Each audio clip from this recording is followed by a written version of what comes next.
एक दुई चार वचन तपाईँले पनि यो बोलिदिनको लागि हार्दिक धन्यवाद सम्पूर्णलाई।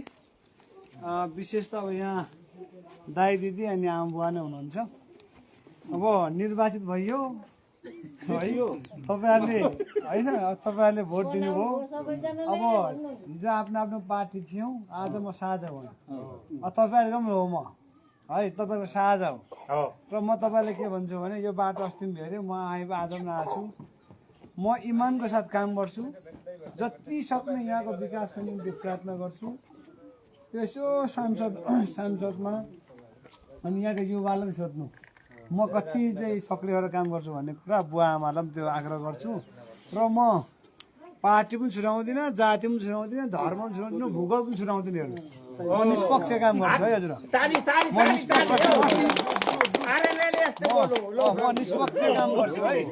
अब मलाई जसले जे भने पनि मेरो भिडियो क्लिप देख्नुभयो होला, यहाँको मन दुख्यो होला। त्यो चाहिँ काटेर मिलाएर हालेको थियो है।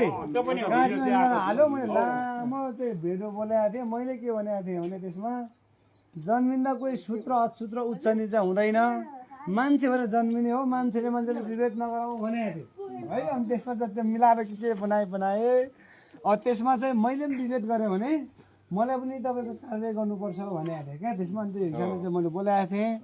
त्यसैले यहाँले त्यसलाई उयो इस्यु नबनाइदिनु होला। र अब तपाईँको निष्पक्ष ढङ्गले म काम गर्छु र अब तपाईँ एक हप्तापछि म काठमाडौँ जान्छु। ठिकै त्यसको विधि विधान फेरि पुरा गर्नुपर्ने होला। फेरि पार्टीको म महासचिव पनि अरू जिल्ला मैले हेर्नुपर्ने हुन्छ। र यहाँ आउँछु, फेरि आउँछु म यो मेरो वचनमा फेरि फर्किन्छु र एकदिन यहाँ श्रमदान पनि गर्न आउँछु गर्छु। र तपाईँ यो बाटो र बाँधरले तपाईँहरूले यहाँ बाँधरको थुप्रै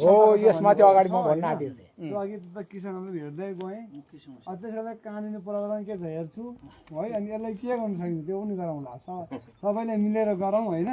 अब समस्या एकैचोटि हत्तै जाँदैन, त्यसलाई बिस्तारै बिस्तारै बिस्तारै गर्दै जानुपर्छ। तर जति 5 वर्षको म 5 वर्षको लागि निर्वाचित भएको छु। अब नेपालको राजनीति तपाईँलाई थाहै छ होइन। तर त्यो राजनीतिको चाहिँ फोहोरभित्र पनि म सफा भएर बस्ने कोसिस गर्छु, इमानको साथ काम गर्छु ल। अनि तपाईँहरूसँग भेटै जान्छु म, तपाईँको दुःख सुखको साथी बन्छु है त। म यति भन्छु ल दाजुहरू दिदीहरू आमाहरू। धन्यवाद हजुरलाई ल।